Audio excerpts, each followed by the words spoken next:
Okay, so we're back here with the third and final part of the project.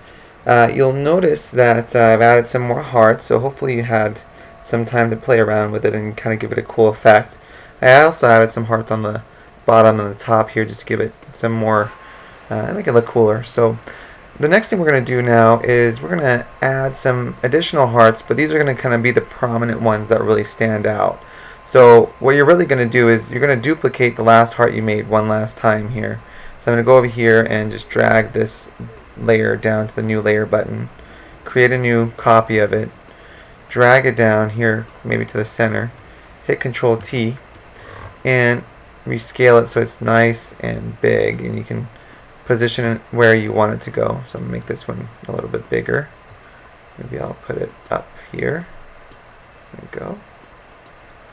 And once I've done that, I'm going to put the opacity, instead of 15 or 10, I'm going to put it at 20. And I'm going to make a few more copies with an opacity of 20. So I'm going to make a duplicate of this one and do what we did earlier. Maybe move it a little bit. You don't have to transform it. It's up to you what you want to do and how you want your project to look. So push enter there. And I don't have to change the opacity. I want it to stay at 20. I'll do one more here. And maybe I'll just move it down a little bit, and let's transform it, make it smaller. So that's good. Maybe 2 or 3 times are fine. Then you're going to make a duplicate of it again. We're going to resize that one. Let's see, I think this will look kind of cool right in the middle. Make it bigger here, right about there. And I'm going to make the opacity on this one 30. After I've done that, I'm going to drag this down to the new layer button again, move it, transform it, make it bigger. Or smaller. I mean, you don't have to make it bigger, it's up to you. Let's see, I think this might look kind of cool maybe here. I don't have a lot going on here, so put that there. I think that looks kind of cool. Let's see. Might not, and everything has its own kind of flair. And the opacity for this one is going to be 50. And just one more heart left to make. I'm going to drag this to the new layer button, move it, transform it. Maybe I'll make this one right here, make it a little bit bigger, or smaller actually. There we go. And this one is going to be 70. And you're all set.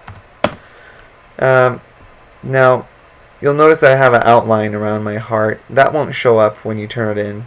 So, but if you do want to get rid of that outline, you just go over here where it says paths, and you can just make a new path, and that should get rid of what you had over there. So here's what I have. There's actually one more thing I can do to this to make it look cooler, and that's going to be extra credit for you. So I'll make a fourth video, and it is up to you if you want to do that to get extra credit on this project. That's me signing out. Hope you enjoyed our little Valentine's Day project. When you want to turn this in, you're going to save 2 copies. There's one copy that you're going to save for you on your flash drive. There's one copy that you're going to turn in to me. Because we have so many layers on this project, the file size might be too big to turn in on School Loop. So the first thing we're going to do is we're just going to save the original. So you're going to go up here to File, click Save As. And it should already have a name, Valentines Wallpaper. And I'm going to click Save if you haven't done so already. And then I'll click OK. When you turn it in to me, though, you're going to do something kind of different. You're going to go to File, Save As. But instead of a Photoshop format, you're going to change this to, say, JPEG format. And you're also going to give it a new name. Let's just call it Valentine's Project for Mr. J. And then I'll click OK. By the way, you'll be saving it on your flash drive. Even though I'm saving it here, you should save this project on your flash drive. So once I'm done, I click Save, and it's going to ask me what the quality level is going to be when I turn it in. So, or when I save it, I'm going to have it at the maximum possible. So just move that all the way up, and click OK. And that is saved. That's the one you'll turn in to me. If you're on School Loop and you notice it's taking forever to turn it in, you're probably turning in the Photoshop document. So be sure to turn in the JPEG. It's a smaller file size, and Mr. Paul is there to help you if you need help with that. If you have any questions, you can email me on School Loop, and I'll do what I can to help you out from here. We'll see you soon.